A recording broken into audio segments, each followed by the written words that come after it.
Stove పై ముగ్గురు పెట్టి వెలిగించి అందులో నూనె వేయాలి. నూనె వేసాం కదా,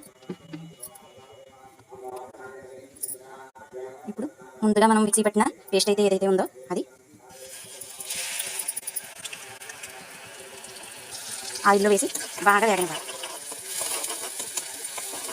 ఈ పేస్ట్ బాగా వేగించిన తర్వాత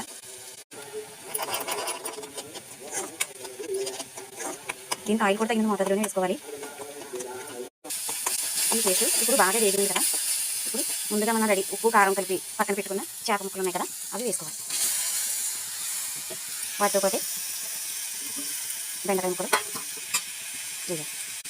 ఇప్పుడు ఈ గ్రేవీ కలిసిరా, ఇప్పుడు ఈ గ్రేవీ అంతా చేప ముక్కలు పట్టేలా ఇప్పుడు అటు ఇటు కలపాలి.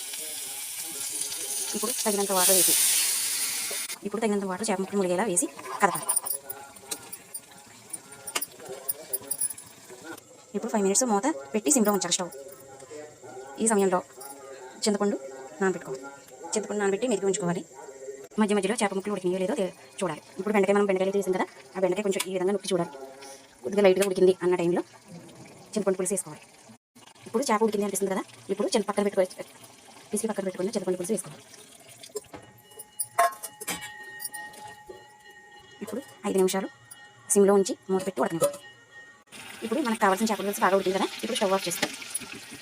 ఇప్పుడు ఉప్పు సరిపోయిందో తగినంత ఉప్పు వేసుకొని కర్రీ రైస్లో వడ్డించి తినడమే ఆలస్యం.